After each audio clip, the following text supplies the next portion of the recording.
What is going on, everybody? Voidlego here, back for a brand new episode of Chaos Head Noah.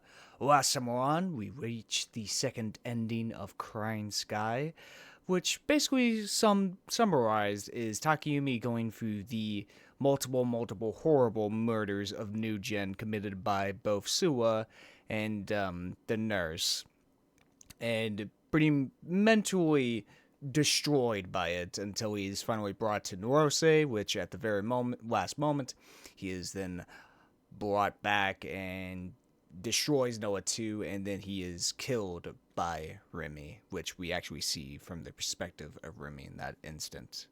And right now we are on the Nanami route, which we haven't seen the real changes yet, besides a little intermission where Nanami meets with Remy before she meets Takayumi, and it kind of creates a kind of confusion within her head of her two brothers, obviously, of the real Takayumi and the delusional Takayumi. And so it creates a kind of fog in her mind, but she doesn't pay it any mind as Remy goes about her day. But right now we are in the middle of chapter 3, where it's only until we get to chapter 6 the real changes kick in. But last time I got actually a very useful comment from somebody in which they told me that after the end, like after we reach the ending of a certain route, we actually get a tip and a description of each person's disc sword.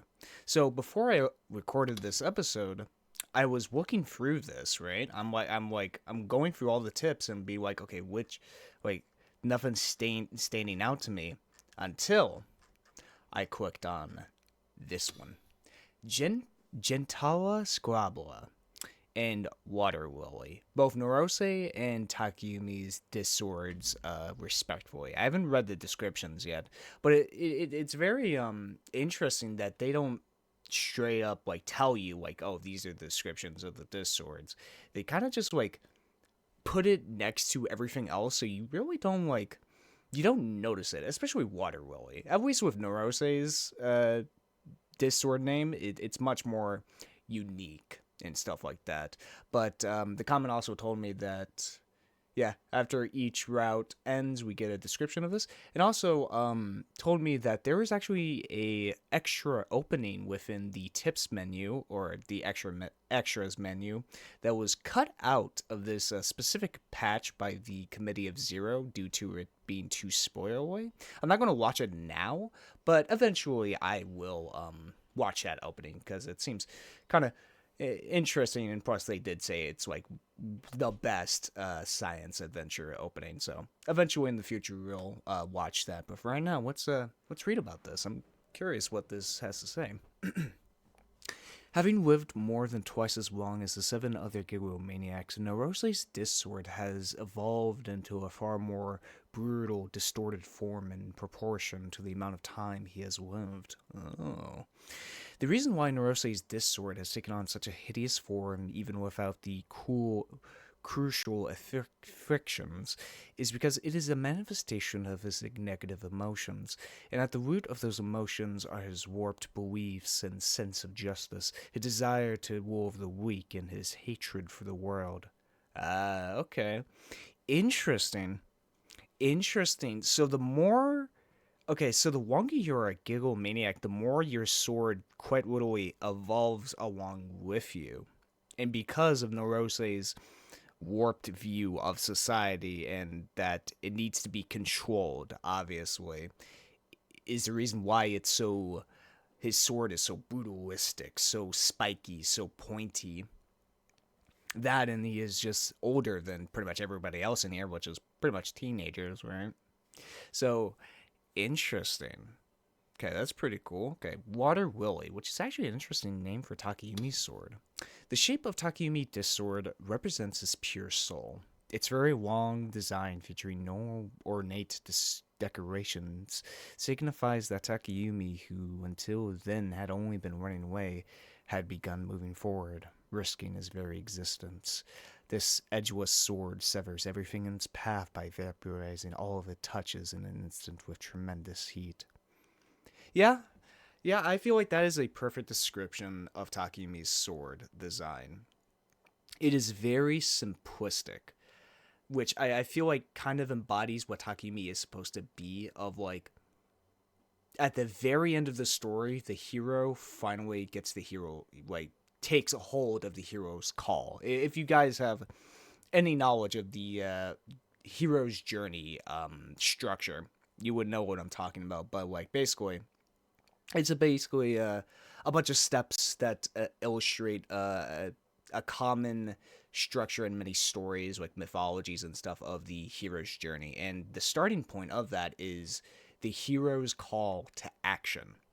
And throughout this entire game, Takumi denies it. He wants to be in his delusions. For most of the game, he wants to stay away from all of that. He wants to just hold up in his shipping container for the rest of his life. He doesn't want to face reality and all of its hardships and all of its intricacies, its complications, its everything about it, really. Until he finally gets it after having the talk with Shogun, and that he finally takes it. And of course, it is the most simple design. It is the pure concept of a sword in its purest form, because Takumi is a very simplistic guy. You know, he truly is. He doesn't want to be beholden to the complications of the world, which is why he makes such a great antithesis to Narose here, whose sword is gigantic, pointy, and so warped because of his view on the world itself. No. This is actually a better comparison. Narose hates the world. Takumi hates himself. That's the simple answer. Narose blames everything around him. Takumi blames everything on himself. Even at the end, he blames himself. He does not feel like he should be loved. And it's sad. It is sad to see a guy hold up all by himself within a single room, thinking to himself that he does not deserve love because he's such a, in his own mind, a loser. A little too relatable, huh? Maybe that's why I've connected with this game so goddamn much. Maybe it really is because of Takumi as a character. I mean, I've had those thoughts before. I'll be honest. I've had those thoughts. I mean, maybe everybody does. I don't know, but it makes Takumi such a relatable character, and like why I want him to succeed so much. You know, even for all of his bad points, he has a lot of bad points. There's still something good within him. You know, that I feel like has been proven to us, that like when push finally comes to shove, he'll take that call finally. You know, he cares about people. Maybe the reason why he locks himself up in his room is because he cares about people too much, that he doesn't want other people to see him, you know? So it's like he could cover it all up by saying like, oh, I'm better alone, even though in fact he wants love. You know, he wants contact, you know? And of course it comes through with, well, his love for women, you know? He wants love. He wants to be seen. He wants to be seen by somebody and cared for by somebody. And so he can love them back, you know? Damn, that got deep. But hey, I mean, that's what this game does. This, like, on the surface, it seems so, like, simplistic. It seems like, oh, it's a classical, like, kind of, magical girl story with a delusional protagonist or whatever. Oh, he's a pervert. Oh, he's an otaku freak or whatever. But once you really get into it, it's there's so much more to it. I feel like that's what these visual novels have represented to me so much. Of like, there's the base surface level. Like, same thing with Higurashi. Like, it's Higurashi's just a horror visual novel. Oh, there's gore. Oh, they kill kids. Oh, that's it. No, there's so much. Like, once you get past that, you see the real depth of it, and I appreciate that so much. And that's probably why a lot of people watch these videos as well, is because I guess I get to be the point of view of you guys in order to explore these stories that at first may just seem so, I guess, immature, I guess is the best word to put it, but when in fact there is actually so much more to it. And I keep saying this, but I keep looking at tentacle porn down here. I'm saying all this shit, and I'm just like, oh, gee, I wonder what the hell this is. But anyway, that's enough discussion about that. I spent 11 minutes talking by myself. Let's actually get into the game, shall we? All right, so let's get through all this. Now, hopefully, I have to say, like, I probably mentioned this last video as well, but this thing is so useful, man. It really is. This, like, it's super fast. Yep.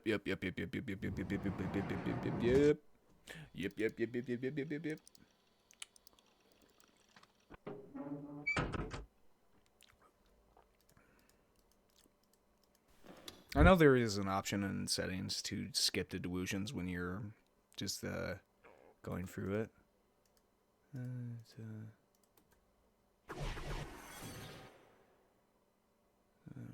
I'm pretty sure, yeah, I've seen this before. Huh? Wait, what? Oh, wait, no, this actually is new. Shit, this actually is new. Fuck. Backlog. Okay. Because the reason why I say that is because last time I cut out an entire section of it replayed the entire Remy scene again when like Takumi first meets Remy in his base or whatever, and I read through almost all of it. It seemed like there was no changes, even though the skip button wasn't going through it. Like I didn't see like a single change at all. Maybe was, but no. I think this actually is new, right? Because yeah, no. This is new. There's no one here. Masaka. This couldn't be happening. An employee had to be in the back. If I were to just bring something up to the register, they should come out right after. So I decided we usually grab a box lunch, pretend to throw through a manga magazine while I was at it, and then come up to the counter and set the box down. No one came out. For some reason, I had a bad feeling about this. This wasn't normal. Maybe I somehow managed to stumble into something completely unreal. While still standing in front of the counter, I casually looked outside the store. No, okay, no, not there. Beyond the automatic glass doors was a street where not a single person was walking. Then I saw a silhouette hiding in the shadows of the apartment complex across the street. Huh? The form hid itself right after I saw it, but I had already seen it, clearly.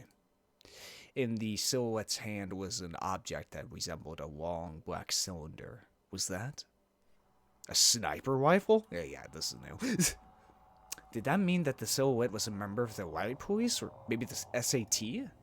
That was why I couldn't see any customers or employees. The police had blocked off the area, but why the hell would they do that? Having thought that, I started freaking out. Quickly walked around the store, then ducked behind a shelf. Could this be...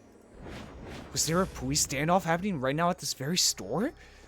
A criminal who had taken the store employee hostage might be barricading himself in the back. And that criminal might be the true new-gen culprit. Oh god. I sank down to the floor and cradled my head in my hands. Why had I let myself go somewhere so dangerous? Wait, no, this wasn't my fault. The police were the police. If they were blocking off the area, then they should have stopped me before I went into the convenience store. It was their fault. Was there any way I could escape? If I stayed here, they'd take me hostage too. Fortunately, I hadn't run into the culprit yet. If he was hiding in the back room, I should get out now, but I still can. I was so scared. My knees felt like they were about to give out. It was extremely difficult to even stay upright. Even so, I kept myself low to the ground and slowly shuffled towards the automatic doors. It began with a shout so cliché you wouldn't even hear it on modern-day detective shows. From outside the store, a policeman started shouting through a megaphone, suddenly so bad that I hid back behind the shelf again.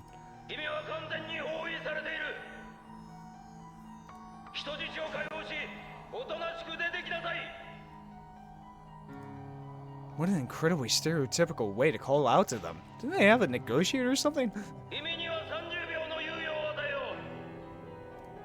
30 seconds? That was practically nothing.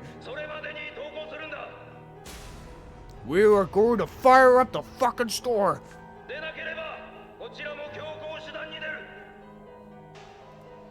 What? They wanted to come in by force? Were they trying to put the hostages in danger?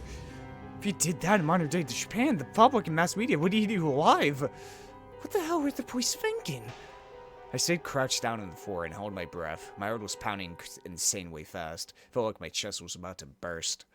If the police were going to force their way into the store, the whole place could become a war zone, and I'd be caught right in the crossfire, whether I wanted to or not. I might get hit by a straight bullet and die right there. Please no. I couldn't see what the criminal was doing. The entire store was silent. I was getting angry. What the hell was the criminal doing? Hurry up and surrender already! Otherwise I'd get caught up in this too. I gingerly peeked out from behind the shelf and looked outside once more. And what I saw shocked me to my core. There were several SAT snipers in plain view of me, all of which were training their sniper rifles right at the store. I frantically jerked my head back behind cover. The police were going to shoot the criminal to death. Would they be able to get away with something like that in Japan? Couldn't believe it. This couldn't be happening. Give me a break. My eyes darted around the room restlessly until suddenly they settled on my hand. Huh? For some reason, my hand was a knife. And the blade was soaked in red. It was blood. I was confused. How long had I had this knife in my hand? Would I even get it? Oh shit. I heard someone groaning close by. Employee was lying on the floor. He was a bleary looking guy, likely a college student. His hands were tied behind his back and his mouth was covered with duct tape. He was looking at me. His eyes were stricken with fear. Why are you looking at me? Don't look at me like that. You're looking at me like I'm a criminal. Wait. Was I the criminal? No, it wasn't me. I hadn't done anything.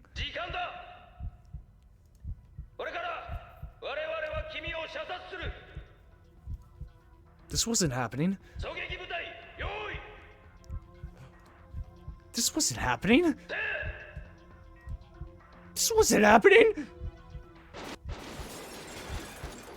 And Takumi fucking dies in the shootout.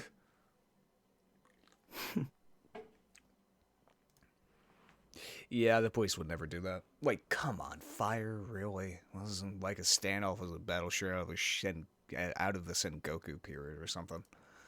Several minutes had passed while I was having my delusion. There's still no sign of any employees. I wanted to believe that the cashier was just taking a nap, so I waited for another 5 minutes. But while we waited, no employees showed up, nor did any customers enter the store. There wasn't even much as a sound. And then I fucking sped ran into a guy in a wheelchair. Woke up. That fucking hug, man.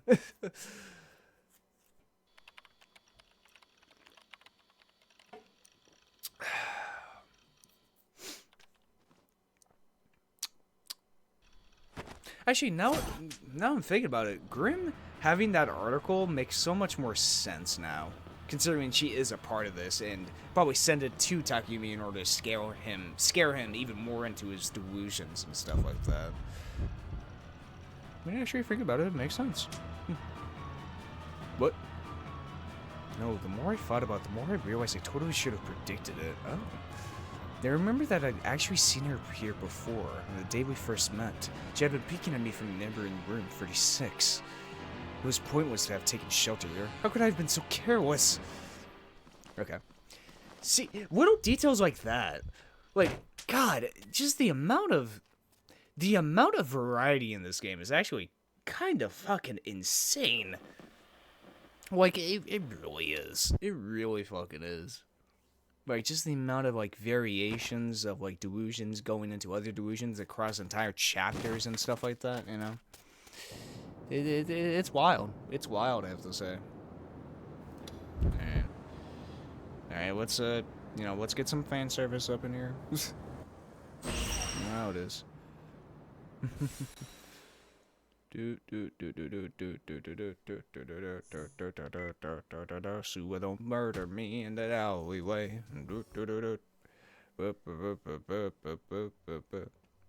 Shit, maybe I should turn on those DLC costumes. Just to see them. Like, honestly, I mean, if we're going for the fucking game, like, each time, I might as well in order to get some, I don't know, some variety. Because I'm kind of curious as to what it is as well. Nope, we got chapter 5. We're almost there, folks. Just a little bit more. Just a couple more delusions and such right there. Okay. Oh. Right then, as if answering my prayers, I heard a faint knocking sound come from the door. Remy! It was Remy. Remy had actually come. My salvation having finally arrived, I headed for the door. I went to stop dead in my tracks. Huh? Why was she knocking so hard? Remy! I called out to the other side of the door. The sound ceased. Silence. There was no answer. Please say something. Why aren't you saying anything? リミ、なんでしょう。答えてよ。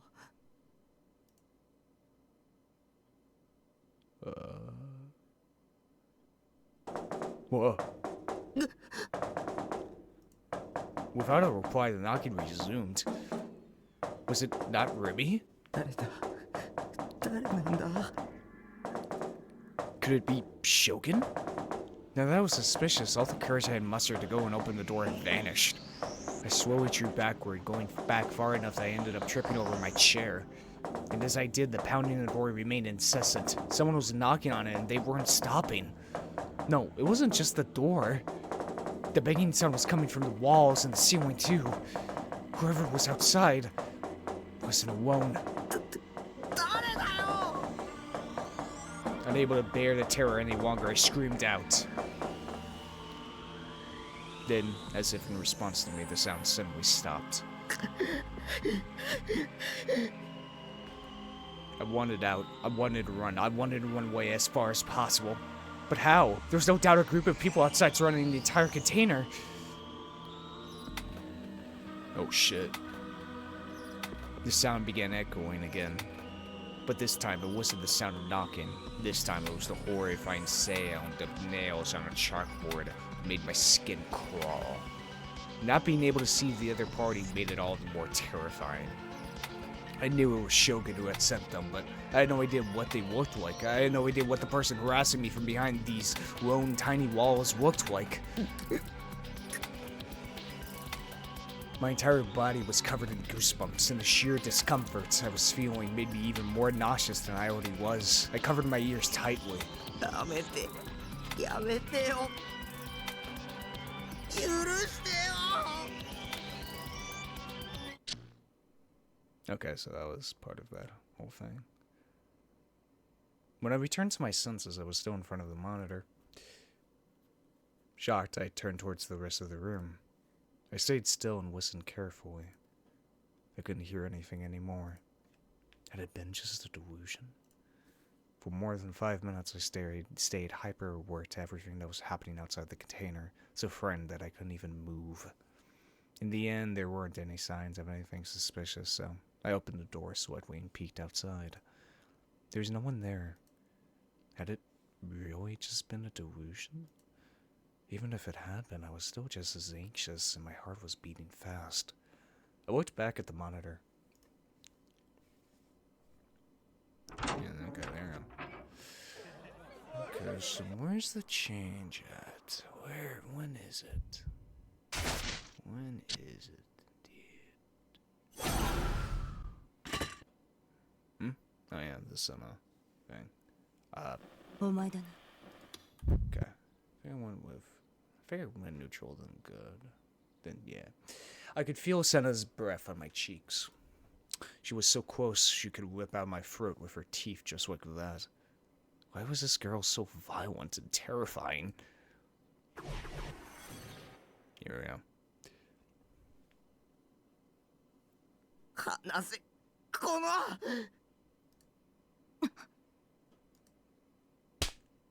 Damn.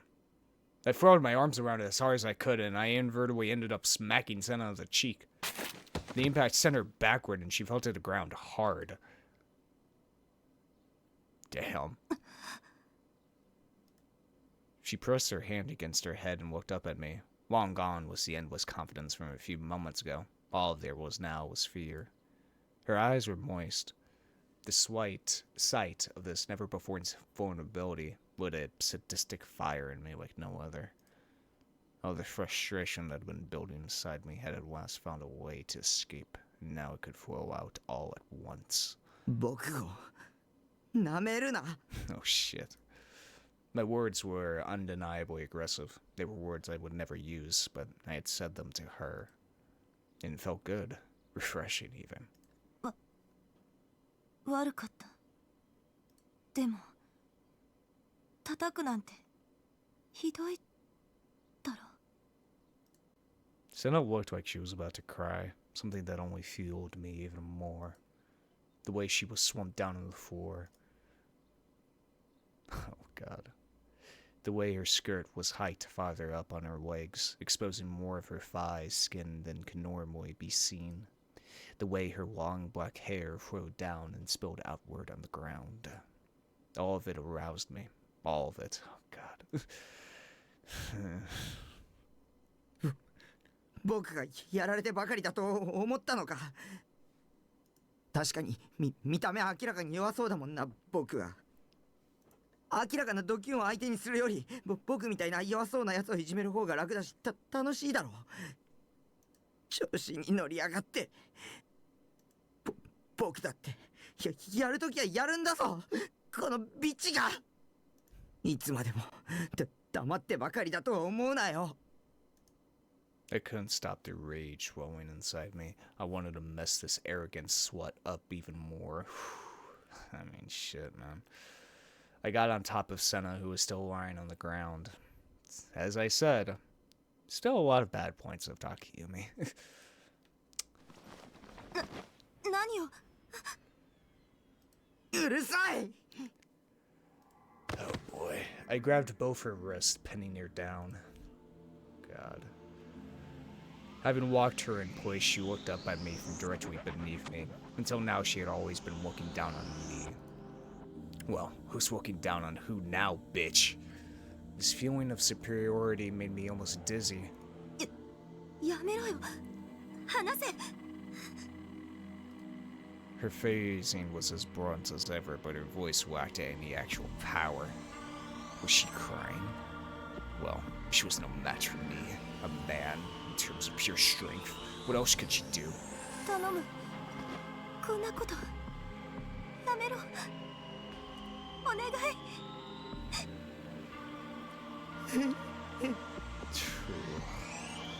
I couldn't hold back my laughter. Now I was the one in control. I could do whatever I wanted with her.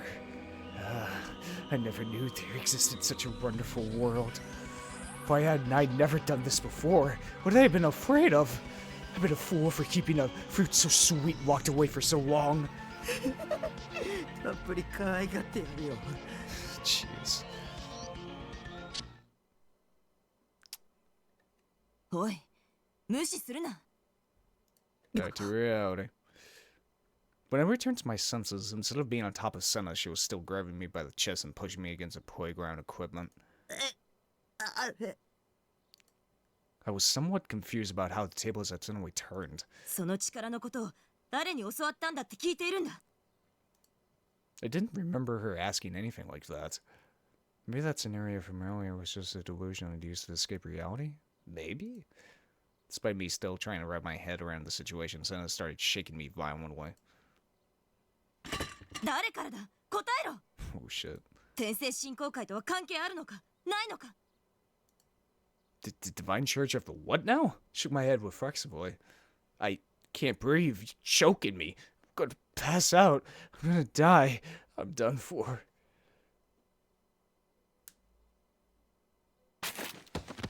Just before I lost consciousness, Senna suddenly let go of me. I collapsed to the ground. I kept on coughing, struggling desperately to get oxygen in my lungs.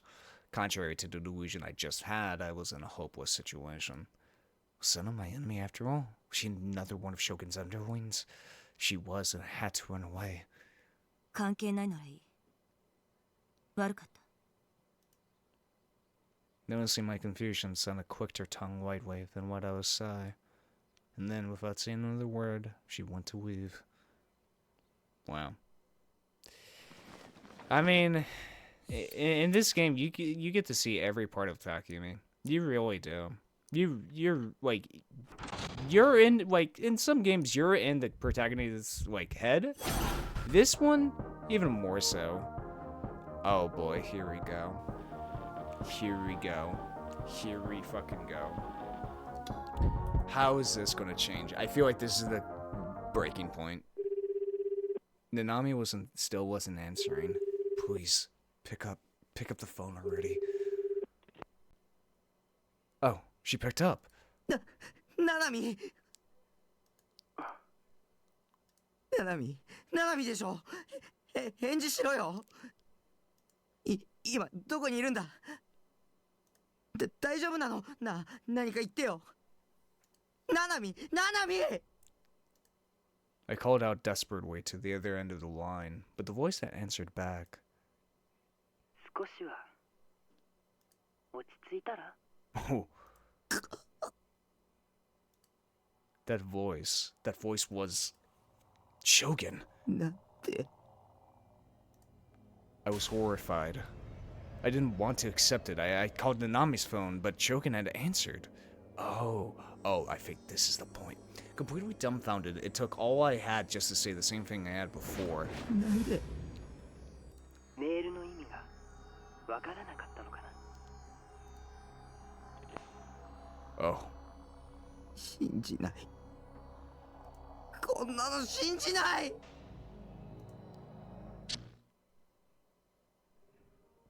Okay. Well, yeah, that's because it wasn't happening. It's just been a delusion. Delusion featuring the worst scenario I could think of. But reality wasn't too far off. Nanami still hadn't picked up, and the sound of someone's ringtone continued to echo throughout the room. The melody was a happy-go-lucky one, something that was in harsh contrast to my current state of mind. The sense of dread within me was growing. There was no getting around it. Nanami's phone was in this room. I couldn't think of any other explanation. I couldn't avert my eyes from reality anymore. So, how's this all gonna...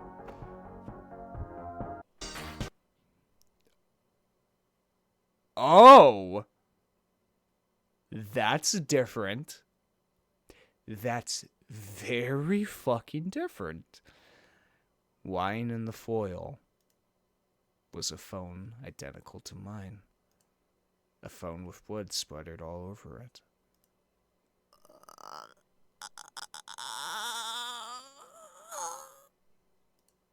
I understood all too clearly what it meant. Oh shit. Chapter 7, Daydream. Oh shit. This is new. Was Chapter 7 called Daydream? Wait, let me actually check something. Because I can probably check it with my thing here. Nope, it was not. Alright, here we fucking go. Now we can... Let's get into the meat of this. I could no longer concentrate. Unable to take it anymore, I ripped open the door to my base and leapt outside. My whole body was exuding an insane amount of moisture, covering me in an unpleasant, greasy sweat. The nightly wind felt colder than usual. The moment my feet hit the chilly concrete, I immediately realized I wasn't wearing any shoes. I had to go. I had to do what Shogun had said. I had to go to O'Front. Obviously, I was scared, and obviously, I didn't want to go. All I wanted was to curl up in my room and hug my knees in fear, but I felt that if I didn't, something horrible would happen to Nanami. The tears refused to stop. Even if I wiped my eyes, my sight was still constantly blurred. ななみ My whimpers were even more pathetic than I expected them to be, to the point where I felt like throwing up. I shook my head back and forth, desperately trying to shut down the weakness welling up inside within me. Even the slightest amount of hesitation here would mean I'd never leave for O'Front. So I had no choice but to keep up my momentum. I'm too worried about Nanami, so I can't just stand around. And with that thought, I bolted away from my room. Don't lose this momentum. Make it to O'Front, and things might just work out. Hurry up and put your shoes on. After grab your serotonin figure as a good luck charm, and then run. Just run. Run as hard as you possibly can. Right now, you're Nanami's only hope. I clenched my teeth, and then, as I was moving back to my base to grab my shoes, I thought I heard something. I sprang up in surprise, and then when I turned around toward where the sound had come from, I saw a person. What the hell? Nami? I wiped my eyes, then took another look at her face. It was Nanami. I would know her face anywhere. ななみ What the fuck? I rushed to her side. For some reason, she was completely naked. Her head hung toward the ground lifelessly, and I couldn't make out the expression on her face. Every few seconds, her slender body trembled. ななみ Even though I'd rushed over to her, I still had absolutely no clue what had happened to her, nor what to do in response. All I could do was call her name over and over. What I really wanted to do was hug her, but the thought that she might then think I was a pervert made me hesitate.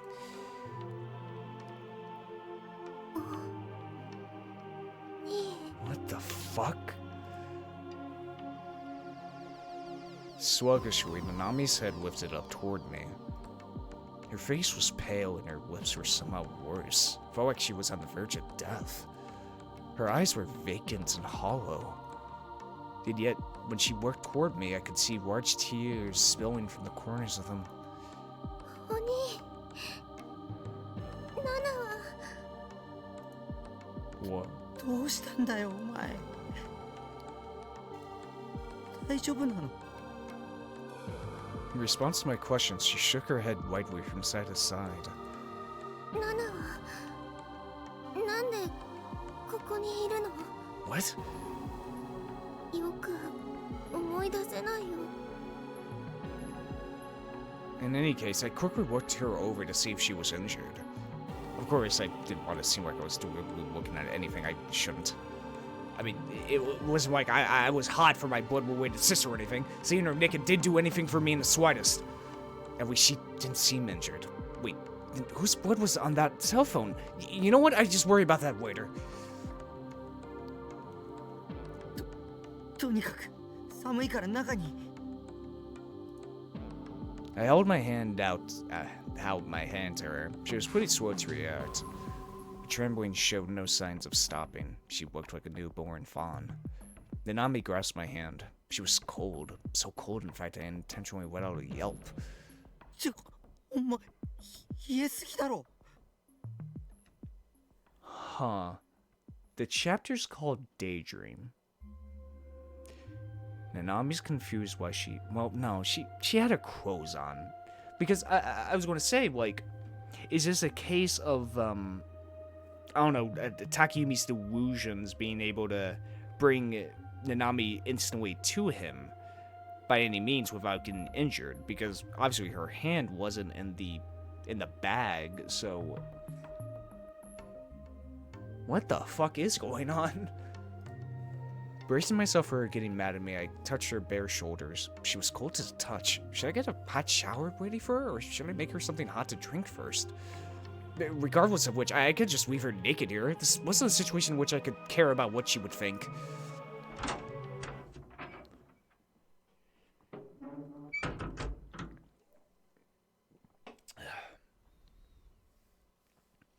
Oh. I tried to pick the quickest thing I could find to put on Nanami, but my lifestyle didn't exactly make that very easy. Didn't have many clothes for wearing in public at all, really. So we walked away, giving her my brand new blood-tuned sweatshirt that I've been hanging on to for safekeeping. Then I made her some instant coffee. Generally, coffee wasn't my thing, but I could remember Nanami bringing some over a long while back, saying Mom and Dad had made her. It hadn't expired quite yet, so it should have been fine. Nanami was sitting quietly on the sofa. She still looked pale, but her shivering had stopped. Seemed getting fresh clothes helped her body stabilize. I silently handed over the cup of coffee, and she meekly accepted it. ありがとう。 She rubbed the cup with both hands and stared fixedly at the surface of the dark liquid. ブラックだね。砂糖とかミルクとか、そんな気の利いたものはここにはないんだ。Likely understanding the situation, she pursed her lips and blew in the coffee.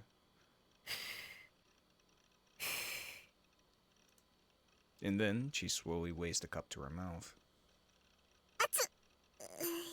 Damn. Was she not good with hot things? Couldn't remember if she had always been like them. That didn't help that I'd never paid much attention to details like that to begin with. Nanami started chugging the coffee like her life depended on it. Her cheeks were turning rosier, so her body was probably heating up as it moved through her. お兄、このコーヒー熱いよ。じゃあ飲むな。飲むけど。You can either whine or be honest, but you can't do both. And again, her complaint was probably a sign that she was feeling better. なあ、一体何があったの？ Finally, I managed to suck it up and asked her what was on my mind. When I'd seen the cell phone covered in blood, I thought for sure that Shogun had kidnapped her. But in the end, it turned out to be nothing, and now I had no reason to go to Ilfrent. I could just stay here with Nanami. I still don't understand what had happened, though. Nanami had very cruelly been naked outside. Her abnormally low body temperature was also puzzling. In response to my question, Nanami stared blankly into her cup. わかんない。 What? 自分でもなんでお兄の部屋の前にいたのかよく思い出せないの。 Don't tell me, did she have amnesia? シワだらけの子供に会わなかった。車椅子に乗ってる怪しいやつなんだけど。ううん。携帯なくしたような。なくしたのかな。そもそもナナの服どこに置いてきちゃったんだろう。 Yeah, fair enough. 誰かにひどいことされなかったか。ひどいことって？ Well, that's in more Rogue-like terms. You weren't raped or anything, but I could never say that out loud. I mean, I hadn't seen any injuries on her, so that didn't seem likely anyway. In Rogue terms. As if she had just remembered something, her head shot up. バングル。 Huh? Oh shit. お兄にもらったバングルなくしちゃった。そりゃ服も持ち物もないんだから、バングルもないだろう、常識的に考えて。そうなんだけど。なんでだろう。バングルだけはなくしちゃったことを思い出して。 Huh. どこでなくしたの？それはわかんないけど。Nanami was really disheartened. She must have been thinking that it was gone for good and that we'd never find it now. Hearing her story, well, it still didn't tell me a thing about what had happened. Should I take her to the hospital? Before that, maybe I should contact their parents. That way they could come and pick her up. ねえお兄、今日ここに泊まっちゃダメ？なんでだよ。なんだかナナが混乱しててわけわかんなくて Oh. あんまり動きたくないよ。 Well, her usual volume was at an all-time low, so I didn't see an issue with her staying the night. 親には連絡しとけよ。 I approached the cardboard box I left in the corner. I then took out the blood-smeared cell phone. After carefully wiping down the phone with a wet knife, I handed it to Nanami. ナナの携帯だ。これ送ってきたのってナナミなの？ Nanami tilted her head. It had been stupid of me to ask. 親に連絡したらシャワー浴びてこいよ。体温めた方がいいと思うし。 My shower was outside. It was a prefab shower of sorts, and it was situated right next to my container. I'd been forced to set up the drainage and whatnot myself, but it was more than usable. It was typically what I used, after all, and since I didn't have a bathtub, I just used the nearby public bath whenever I was in the mood for something longer. 浴びてくる。ねえ一緒に。 Huh? Had my sister gone totally fucking bonkers? When she saw how taken aback I was, Nami gave a strained laugh. 違うよ。一緒に入るわけないじゃん。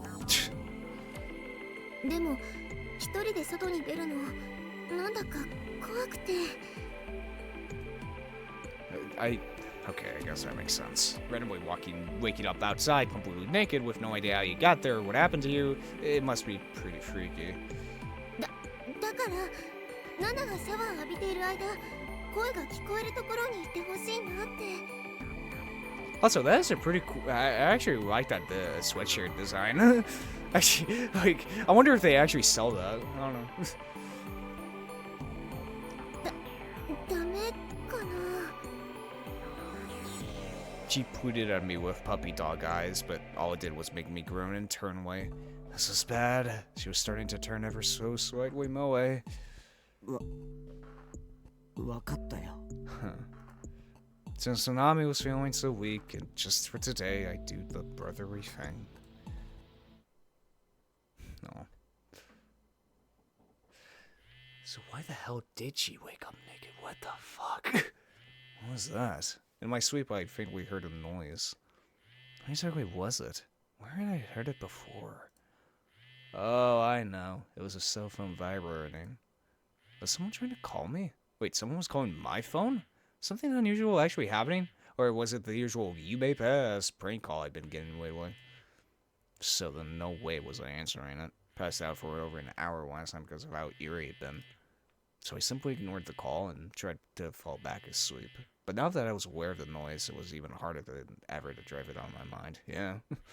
Whoever the caller was, they were persistent. The calls kept coming one after the other.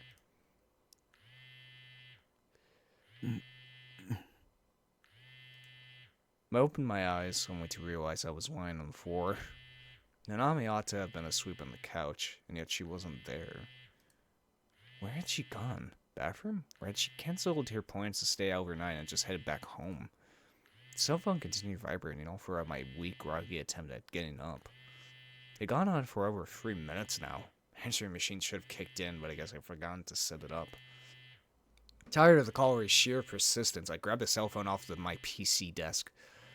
The incoming call... What the fuck? Was from a restricted number. Okay then, I had no idea who it was. I didn't really want to answer it, but... もしもし。 The hell? 誰 お兄 What? It was Nanami. I breathed a sigh of relief. Where the hell was she even calling from? Only been a few hours. What happened to her being exhausted and not wanting to leave? ナナミかどこにいるんだ右手を返して What the fuck? Nah, 嫌な this の右手 nah, this has to be a dream.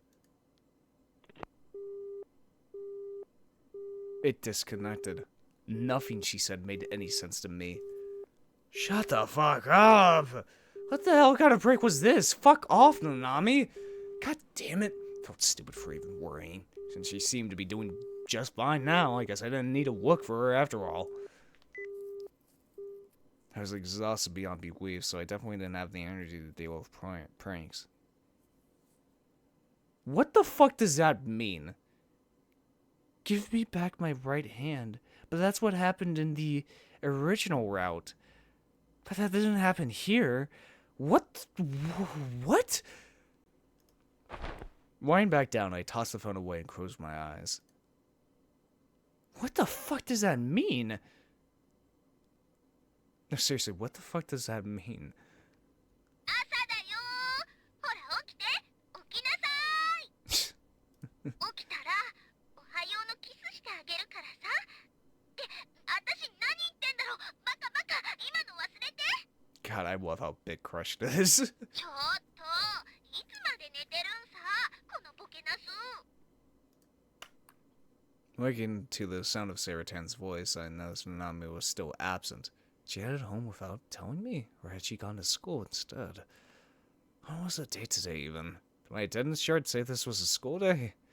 My mind was caught in the haze, and I was still half asleep. What time was it right now? Without getting up from the floor, I continued being hazily lost in thought when... But... あ、お兄やっと起きた Shh. After opening the door, Nanami's face peered inside. 帰ったんじゃないのか帰ってないよ泊まるって言ったじゃんということはやっぱり昨日の深夜のあれはいたずらだったんだもう二度とやるないたずら何のこと Nanami tilted her head, playing all innocent. Was she really going to drag this out by pretending she hadn't done anything? I don't think you can trick me so easily. I'm not that stupid. All things considered, after taking the night to decompress and giving a look with fresh eyes, I couldn't help but notice how dangerous Nanami's outfit was. I mean, yeah, well, I got shit. Well, I guess Takumi doesn't really have anything, you know. Under that sweatshirt was, of course, nothing. Yep, nothing at all. Completely commando. Every time Nanami moved her arms, the helm would ever so slightly lift, and each time it did, I swear I came this close to catch a glimpse of her unmentionables. お兄どこ見てんの Oh my god. どこも Nanami stretched the hem down, continuing her upper inner thighs. そんな伸ばすなそのトレーナー貴重なんだぞナナよりトレーナーが心配なんだお兄のバカ言っとくけど下着は履いてるもんね Okay, thank god. Oh, you do? That's too bad. Wait, I didn't mean that. Chill out, me. Don't get all horny with your sister. But hey, wait, how the hell had she even gotten underwear? Well, I wish she was back to her usual Nanami antics. Or something, I guess. She's been people as all hell yesterday, but maybe she gotten over it after a good night's sleep. There's a remarkably pleasant smell in the air. It smelled like someone was cooking bacon. ねえねえお兄も朝ごはん食べる Aw. 朝ごはん今作ってるんだけど My base's kitchen, well, its sink, was placed right next to the shower with no real care. For the record, I didn't get any gas up here. My solution to that was just to use a portable stove I got cheap from an online auction. But I never cooked my own meals, so it was likely stashed away in the corner or something.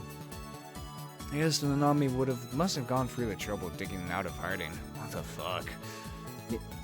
メニューサンドイッチとベーコンエッグ。 Sandwiches. ここのキッチンじゃあんまり凝ったもの作れないしね。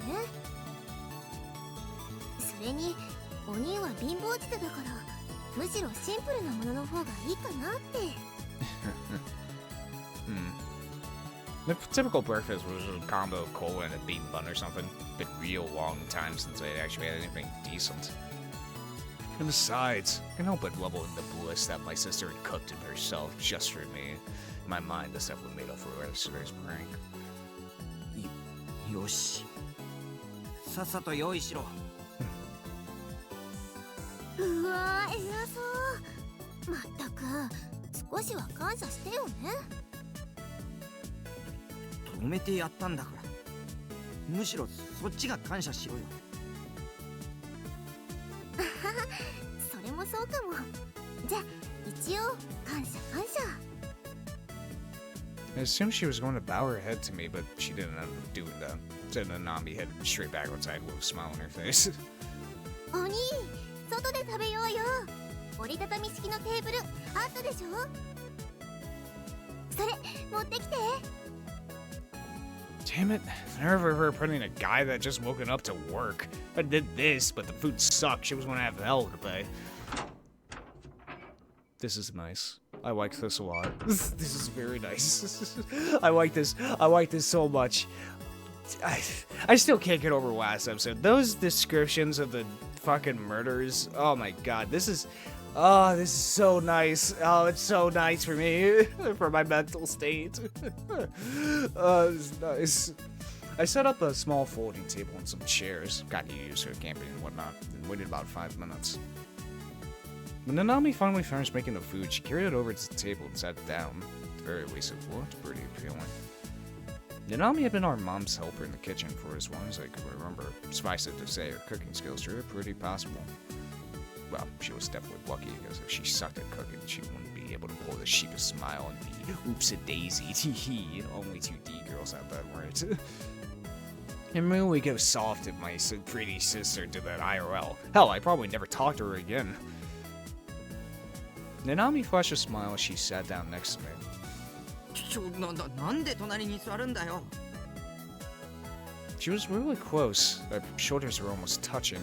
There's just no way I could eat when she was this close. It would be too embarrassing. So I put a bit of space between us. だってここに椅子が置いてあったんだもん。お兄が置いたんでしょ。 No, well, yeah, I did, but the chair's just for camping. It's not even 30 centimeters tall, and it's right enough that even a girl can carry it with one hand. So it's not like it's a big deal to move it a little. Quite your bitchin'. もういいよ。ほら、兄、食べなよ。いただきまーす。 Nanami clapped her hands together and heard away ready to her chopsticks. Her appetite seemed to be a lot stronger than before. Just in general, really, she seemed to be doing way better now. The fact that she had been so weak at all yesterday almost didn't seem real. Though, oddly enough, the more I thought about it, the more I felt like it didn't just seem that real, but that it actually had been real. She'd been lying, and naturally, there was only a single reason for her to be lying. 大好きなお兄と一緒にいたくて嘘ついちゃったの。 Something along those lines. Ugh, what kind of Logan did I think this was? Of course I answer like so. But I refuse. お兄、なんかニヤニヤしてる。また変な妄想でもしてた？ She hit the nail on the head, and my head instantly shot down towards the table. Picking up a sandwich, I stuffed my mouth full. うまい。 The ham sandwich had the perfect amount of mustard mayonnaise sauce. It was incredibly basic, just lunch meat, sauce, and bread, but considering I didn't stockpile any form of seasoning around here, it was pretty damn good. でしょでしょ。わざわざ朝早くに24時間やってるスーパーに行っていろいろ買ってきたんだよ。買ってきたってその格好でどんだけ知女なんだよ。知女じゃないもん。このままで外歩けるわけないじゃん。 So ちゃんとお兄のズボン借りてそれ履いて行ってきたよ。下着だって買ってきたし。 oh, okay. Well, yeah, that makes sense. But wait. Oh, so she bought herself some underwear, meaning that until then she hadn't been wearing no bra, no panties, only a sweatshirt and some pants. That was just wonderfully scandalous. 本当はこのトレーナーも着替えたかったんだけどさ、アニメの絵が描いてあって結構恥ずかしいし。でもお兄が着せてくれたんだから勝手に着替えちゃうのも悪いかななんて。Mainstream women understand Samaritan's appeal is exactly what made them so awful. That said, if I had to walk for Shibuya or even Akiba like that, I probably wouldn't have the guts. それでお金は。ちょうどね、借りたズボンに財布が入ってたから大丈夫だったよ。 Fuck. I got. She really just said that while her small ass mouth munched on some bacon. It all worked out? Like hell it all worked out! その財布僕のだろ。僕の金使ったのかよ。だってナナ、昨日お財布もなくしちゃったもん。だからって勝手に使うなよ。I voiced my complaints to Nanami, but she just wasn't listening. Dejected, I squished the half-cooked yolk in my bacon and eggs. 財布もなくしちゃったし、学校のカバンもどっか行ったし。それにバングルがなくなっちゃったのが一番ショック。 Oh. Yeah, I think I'm the one in pain here. Just because I have loads of money sitting around from RMT doesn't mean I'm a fan of getting stolen from. あんな安物のバングルなんかなくしたってどうってことないだろ。常識的に考えて。 Besides, I gave her to free of charge. It wasn't like she suffered any damages. So why the hell was she so fixated on the stupid thing? Nanami squirmed in her seat. だって初めてお兄からもらったプレゼントだったんだもん。すごく嬉しかったのに。 Oh. You're not fooling anyone. Saying cute shit isn't gonna make me forget about how you took my money without asking. ナナね、絶対見つけ出すから。なくしたままにしておくなんてできないよ。For some reason, she tightly clenched her fist as she said that. As I inadvertently watched her do so, my eyes drifted toward the cuff of her right hand and landed on a white bandage. A bandage that gave me an awful, awful feeling. その包帯。え？あ、これ？ When I pointed it out, Nanami took the time to roll up her sleeve and show it off. There's definitely a bandage in her right wrist. Even though yesterday, back when she'd been cowering next to my base completely naked, there had been no such thing. What the fuck? 右手を返して。 Wait, what the fuck is happening? ナナの右手。 Is this not Nanami, or is this like a delusion that Takumi's having, but reality's kind of catching up with him? Like, what situation are we dealing with here?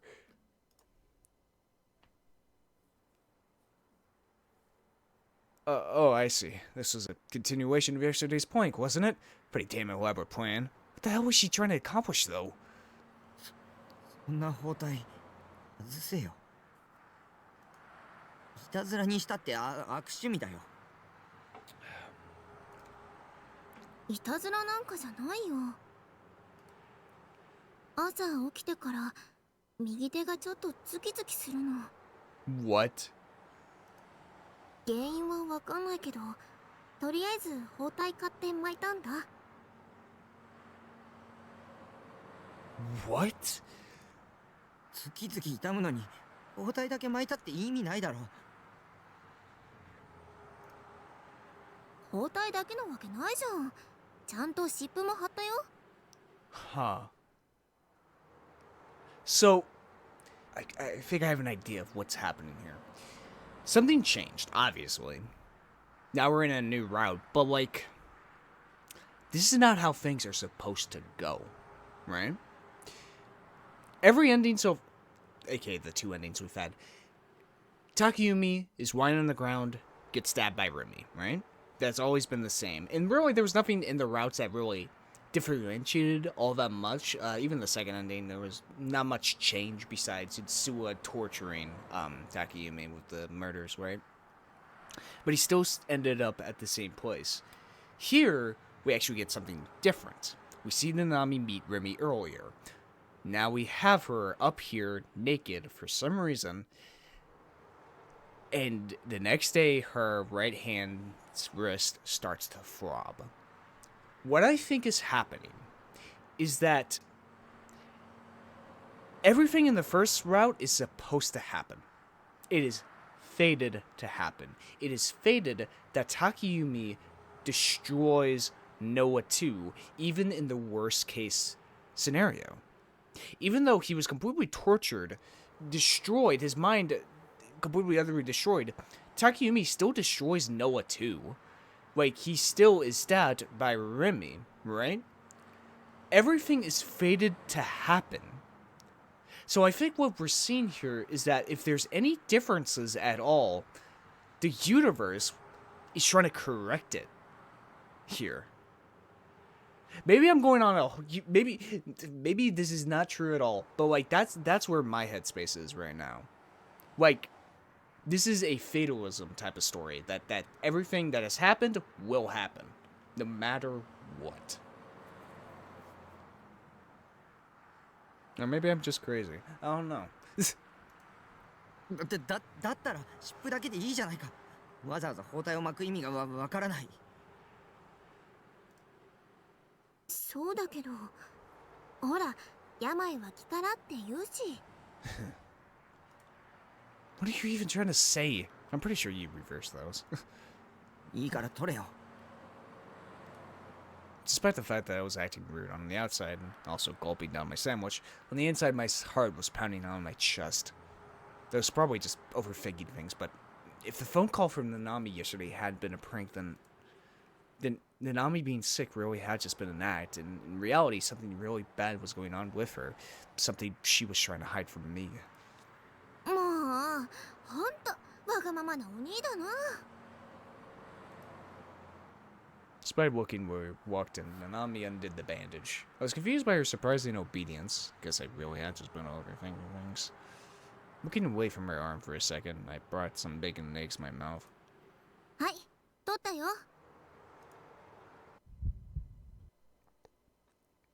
I gulped once, and then slowly, my sister's arm took over my sight. Underneath the bandage, it was as normal as could be. No scratch on her. Not even any internal bleeding.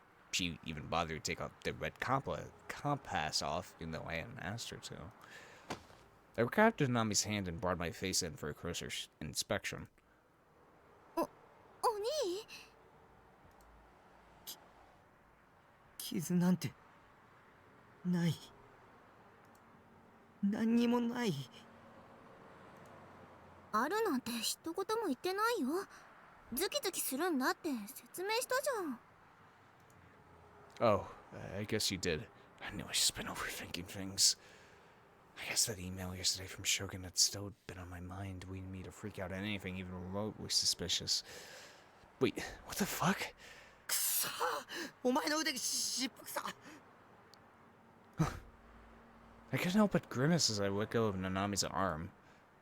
そんなの当たり前じゃん。女の子に臭いって言うなんて最低。バカ鬼。うるさい。さっさと飯食って学校行け。I had no interest in wasting a more valuable time than Nanami's annoying nitpicking bullshit. あ、そっか。学校か。でも制服ないのにどうやって行こう。確かに。Yeah. 今日は学校休んで家に帰ろっと。ブラウスとスカートの会話あるけどブレザーはどうしよう。新しく買ってもらうしかないかな。 As Nanami continued muttering to herself about what her plans were, I gave her one sidelong glance, wolfed down the rest of my breakfast, then went back into the container house.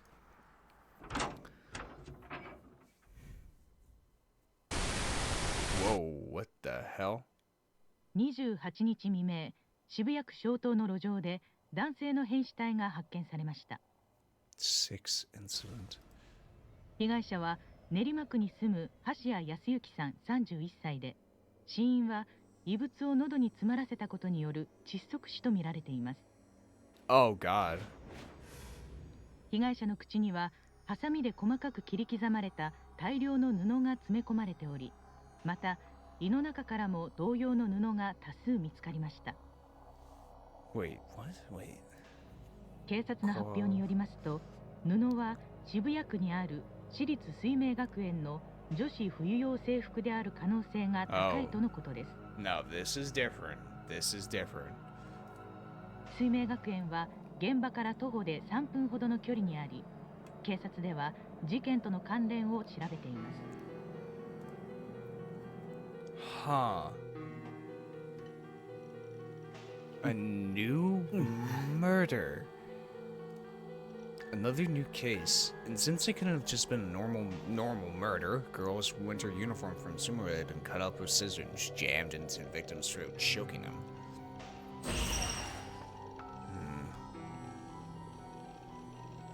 Oh god. Was that uniform Nanami's? It had to be. It could just be a coincidence. The timing was too perfect. It really was Shogun. Whatever that guy's goal was, it must have involved kidnapping Nanami and tearing off her uniform. That asshole was 100% trying to provoke me. I was next. I was going to be the next person to die. お兄、どうしたの？ Nanami called out from behind me, nearly making me tumble out of my chair.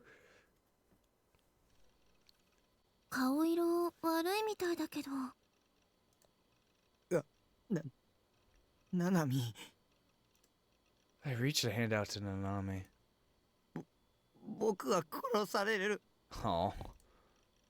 殺されるってそんな冗談やめてよ。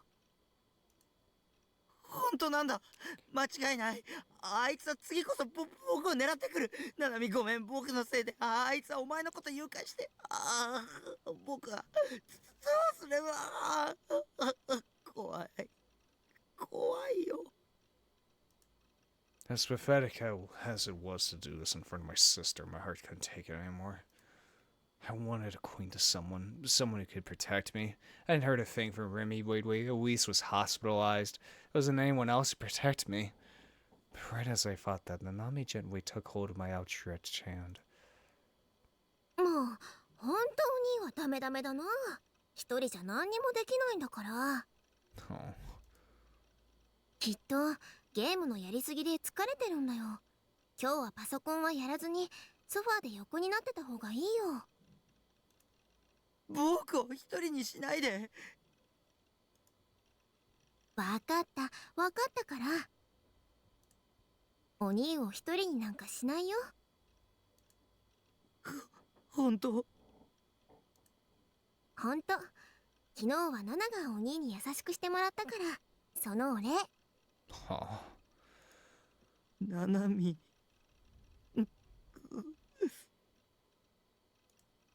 At the end of the day, family really was who you should keep closest.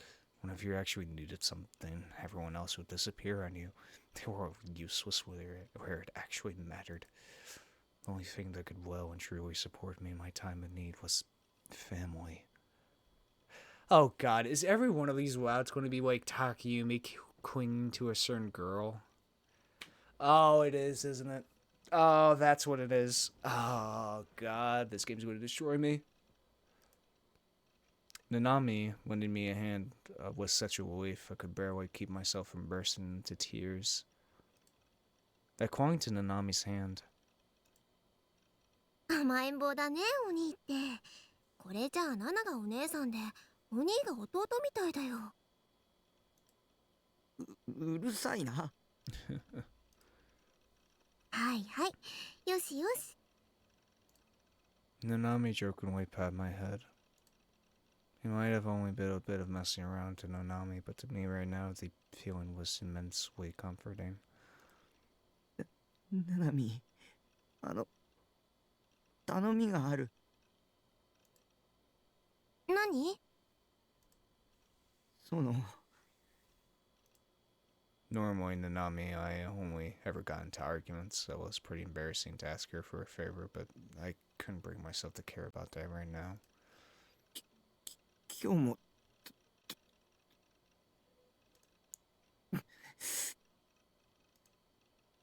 なんでそこで黙っちゃうかな。ちゃんと言ってくれなきゃわかんないってば。今日も、泊まっていってくれ。They'd feel a little more at ease if she did. I couldn't stand the thought of staying in this room all alone, completely terrified of Shogun. But Nanami would probably be against it. She'd likely call me a pervert for it, especially since I'd done so much trouble saying it. Nervously turned to Nanami, expecting that reaction. なんだそんなことか。別に何泊したっていいよ。本当？一応ナナだってお兄の心配はしてるんだからね。さすがに今のお兄を放っておけないよ。ありがとう。助かる。Thank God. Family really is the best. No, my blood-related little sister, she's the best. Oh, Nanami, I'm so glad blood-related. And really, if she got rid of that bratty side of her, she would 100% be the ideal little sister.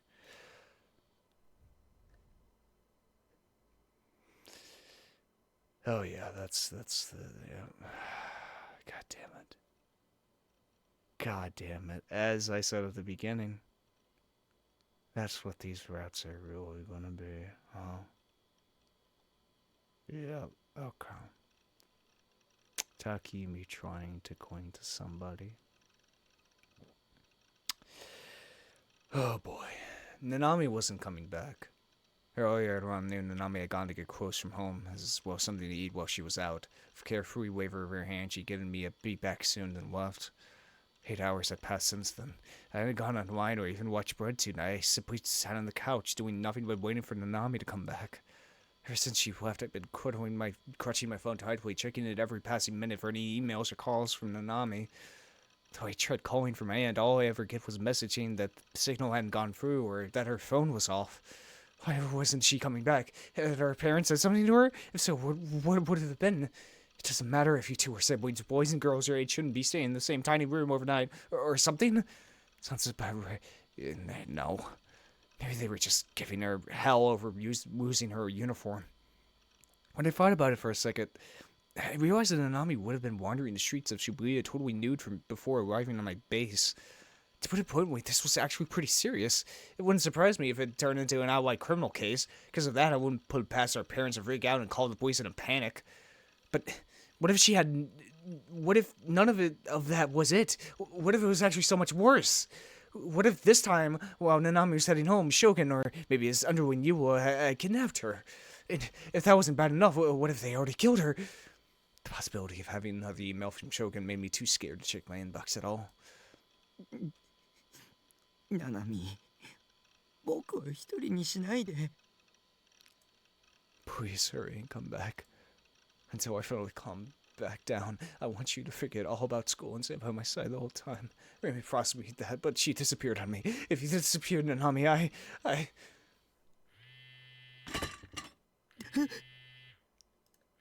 Clutched in my hand, my cell phone began to vibrate. The second I noticed it, I immediately pressed the answer button and the call connected. もしもし、ナナミ。Oh, fuck. おい、ナナミ、今どこにいる？お兄、助けて。What the fuck? A shudder ran through me. Oh god, a Joken really abducted her. どうして見捨てたの？ねえ、お兄。将軍か。あいつに何かされたの？痛いよ。右手が痛いの。 Oh, God. まただ。 Sluggishly moving my phone, I mumbled that almost unconscious way. Deja vu. It was just like the call from yesterday. Back then she said giving me back my right hand. I thought it was just a prank. But was I mistaken? I didn't know.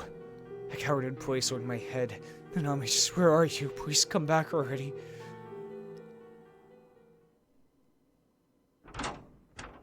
Is this all just a delusion? Like, is it that? Because we've seen a delusional Nanami be so realistic to Takayumi. We've seen that before, so it's like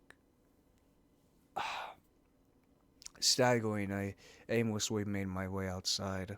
The sky was already dark as could be. The moon was nowhere to be seen. The distant outline of Shibuya was covered in a faint light. Going outside was a start, but I still wasn't anywhere close to having the strength to find Nanami. Should I give her another call? It was certainly possible that she was still pranking me for the second day in a row. Maybe I was really overthinking this.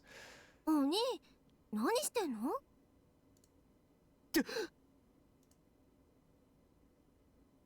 Startled, I looked toward the voice and saw Nanami standing there, looking puzzled. She must have changed clothes, given her outfit was different from when she left.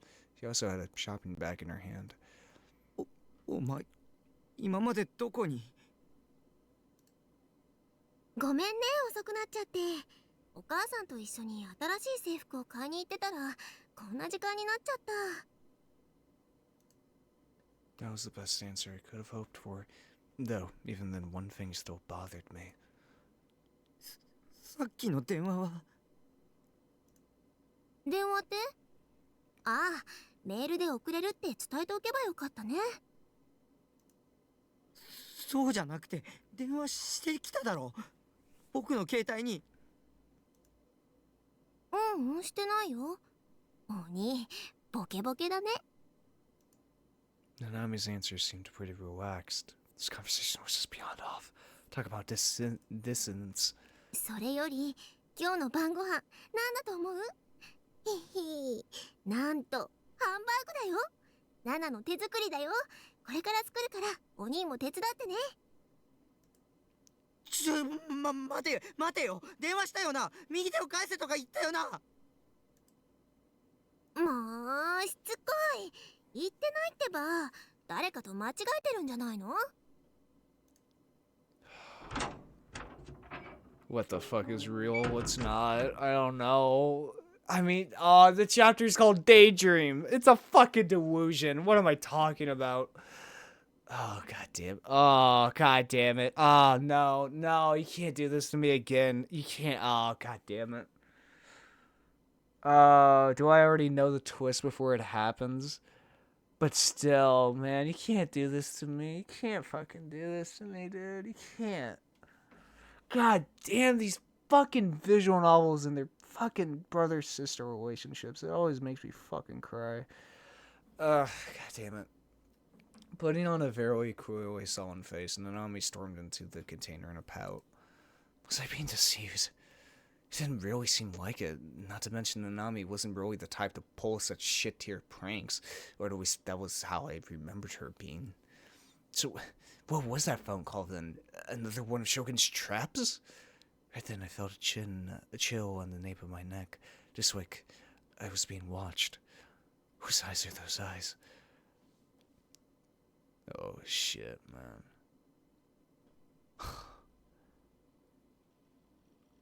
Oh shit, then. After we finished dinner. ナナミ、話がある。何？ Without looking up from the manga she was reading, she gave me an apathetic reply. She'd been flipping through various volumes from the piles of manga stacked up in the corner of her room. 真面目な話だから、ちゃんと聞けよ。どうしたの？急に改まっちゃって。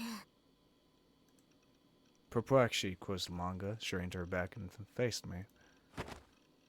これでいい？一昨日のことは何か思い出した。 The day before yesterday, Nanami had been cowering outside my container house, completely naked. The clothes, school bag, and bagel were all missing. As for her phone, it had been sent to me in a cardboard box covered in blood. Nothing about this was normal. Nanami had said herself that not even she knew what had happened. She had been suffering from mild amnesia. Was she still dealing with it, though? Maybe she recovered since then. After all, she was acting like she was totally back to her usual self. When I asked her if she remembered anything now, Nami immediately frowned and widely shook her head from side to side. まだ。全く全然。全く全然。なるべくね、そのことは考えないようにしてたんだ。お母さんにも話してないし。おかげで制服がなくなった理由ごまかすの大変だったよ。Maybe I should take her to the hospital after all. What field of study would amnesia even fall under? Psychiatric? If it is psychic, then we should probably see Dr. Takashina. Well, at least that was my thought process. Until I remembered Dr. Takashina had been murdered as part of a new gen. Sharp pain shot deep into my chest. ナナミ、僕は命を狙われてる。 Nanami's eyes went wide. Of course, pretty much anyone would react like that if I suddenly said something so batshit. Problem was, the batshit stuff was the truth, so I decided to tell her everything. Oh shit. I told her about Shogun, about I witnessed the third new gen case, the crucifixion, and now after that, countless strange, terrifying things have been following me without end. I told her about the threatening emails and other messages Shogun had sent me right before she went in naked on my doorstep, and lastly I told her about the 2 prank calls I received from a fake version of her. At first, Nanami forced a smile and said, "Big bro, don't you think you're being kind of delusional?" But eventually she realized that I wasn't joking around and her expression stiffened. いいか、これからしばらくは一人で外に出ちゃダメだ。どこで襲われるかわからないから。お兄、ナナ怖いよ。僕だって怖いよ。だから二人で協力するんだ。 If the two of us stuck together, we could keep each other safe. Not that I had any clue how to shitty over a brother like me could keep her safe, nor how I'd support her feelings and whatnot. All I knew was that I couldn't bear it if she left me alone. I would have preferred help from someone who could have offered physical protection, but well, my first choice would have been the police, but I was hesitant to talk to them. Those detectives I'd spoken to in front of the culinary conference hall hadn't shown themselves since then. What happened to all that talk of defending me? Besides, they still might have suspected me of being the culprit behind the crucifixion, just when the police was out of the question. Till I could think of a better countermeasure, the only choice I had was to stay locked in my base. Sinking into the couch, Nanami wrapped her arms around herself and simply trembled.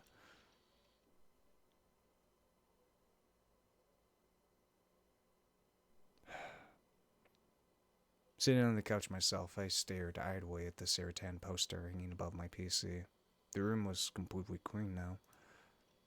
After telling Nanami everything, she got silent for a moment out of fear, before breaking the silence with a, "You know what, what's clean up in here?" Oh, actually, it looks pretty clean. It taken 2 to 3 hours for things to get this clean. Guess she figured that keeping herself moving would mean she wouldn't have to think about everything else. She was lying in bed now. Huh. When was the last time that bed had been used for its intended purpose? I actually had to use it for a couple months back when I first started living here, or at least it felt like I had. It was always such a hassle cleaning this place up. Every time I did it was total hell, and I just couldn't wait for it to be over. Things were now, though, I was glad it was actually clean for once. Last night, Nanami had swept on the couch and I on the floor, so I couldn't be any happier to be sweeping on the couch tonight because god damn had that not been comfortable. That said, I was a night owl by nature, so unlike Nanami, I wouldn't be drifting off so early. Well, yesterday had already ended, so I guess right now it was technically early. Usually hit the sack once the sky started wearing up. So, yeah, I was pretty much just lying there on the couch, staring off into space. Had Nanami fallen asleep yet? Judging by her breathing, probably not. Then, as if she somehow heard my thoughts, Nanami began to squirm around. She tossed and turned for a moment before eventually showing her face. ねえお兄。寝てなかったの？うん。 Nanami looked like she had something on her mind. After a moment, she timidly spoke up. あのね、一緒に寝てあげようか。 Oh. あ、別にナナが一緒に寝たいわけじゃないよ。ほら、ダメダメお兄は怖くて一人じゃ寝つけないみたいだから。本当は嫌だけど、今日だけは特別ってことで。 Her voice slowly got weaker and weaker as she spoke. Try as she might to keep up the front, at the end of the day, Nanami was just too scared to sleep.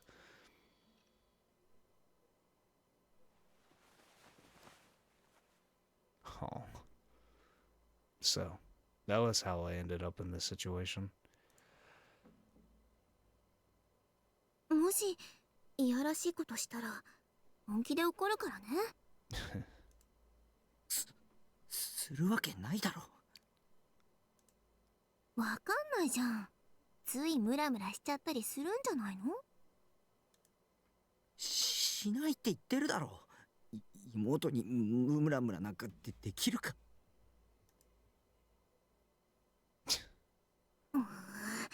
それはそれでちょっとショック。少しくらいムラムラしてほしいな。誰がするか。文句ばっかり言うなら一緒に寝るのはなしだ。ごめんなさい。もう言いません。Nanami went silent, pursing her lips in a pout.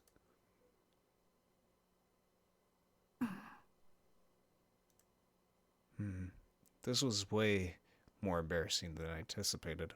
My heart was beating oddly fast. I think it helps because there's no fucking music.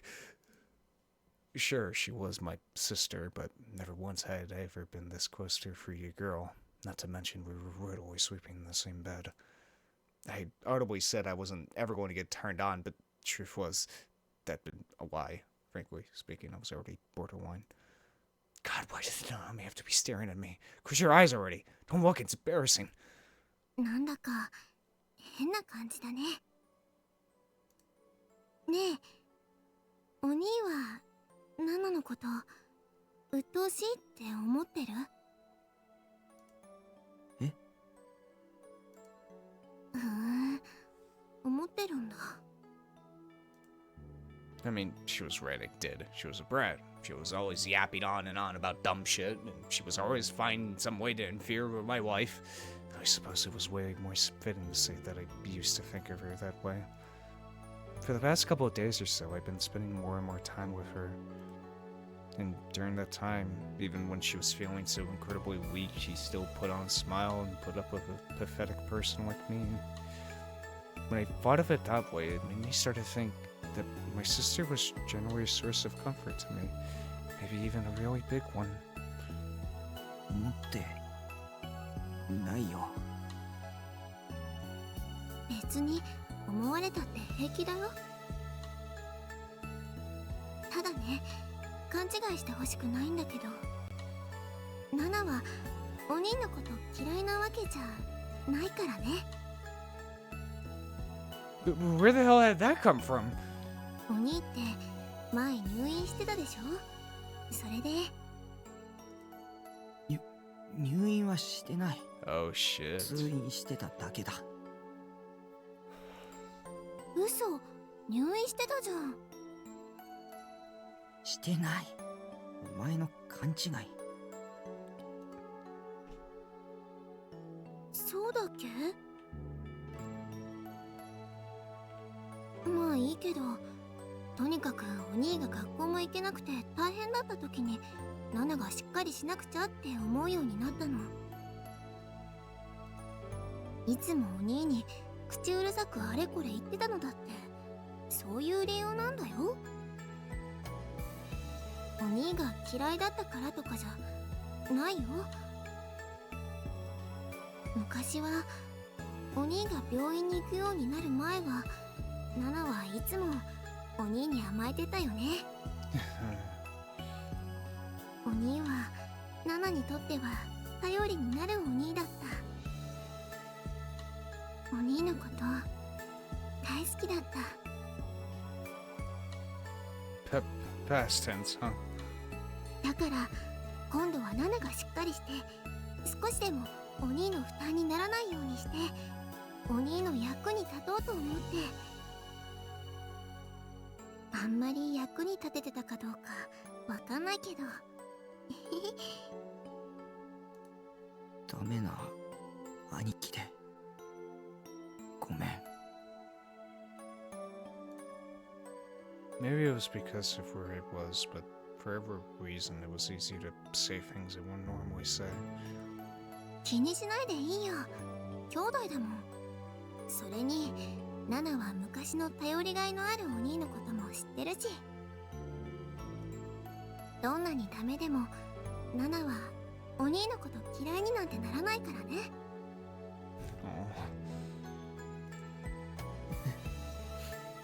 ナナミ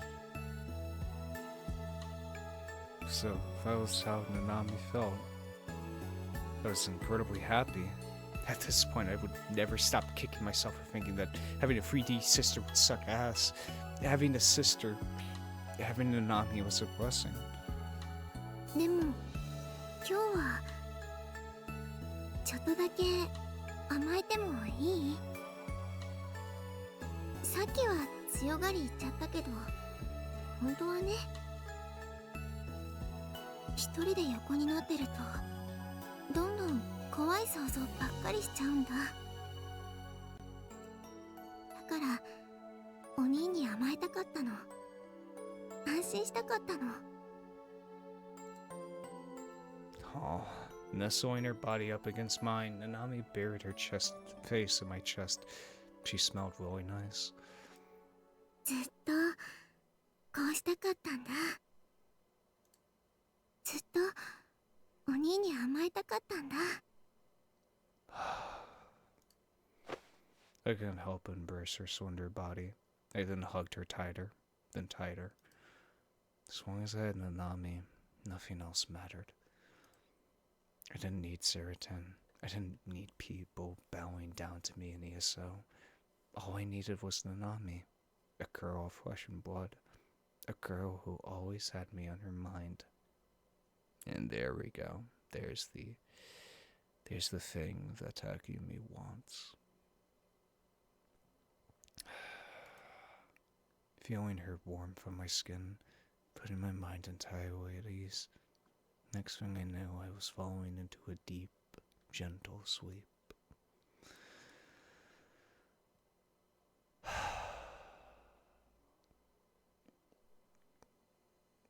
When I woke up, I was lying on the couch. And I think this is actually a good stopping point right here, folks. As we've gone to Nanami's route. And yeah, each one of these is going to be the different girls and how Takumi tries to rely on them. Because Takumi just wants love. I mean, he wants someone to be there to love him, to comfort him, and it's like, I mean, who doesn't want that, man? Like, who doesn't? It's just, God, it's so human, you know? It's, oh, God, yeah. Oh, God damn it, we're gonna have to go through 9 of these. Oh, God damn it. Oh, fuck. Ah, fuck. Oh, they're gonna break my heart in so many different ways, aren't they? They've disturbed me. Now it's the time for shatter my heart into a billion fucking pieces with a guy trying to just have someone to a Y on, which takes a form of a girl, you know, and it's like, god damn it, god damn it. God, these visual novels are gonna be the death of me. They really are. They really fucking are. Oh my god. It just hits so close to fucking home. A little too close to fucking home. It always does. It always does. Fuck. Anyway, it's still great. It's still like I'm not this isn't a bad thing. It's just it's so good that it destroys me pretty much. That's what I'm saying. But anyway, if you guys have enjoyed this episode, hit that subscribe button. If you liked it, hit the like button. Want something? Put .com swell. Check out Discord server hanging out in, or my Twitter section below. And yeah, Split and Voidlego. I'll see you guys next time. See ya!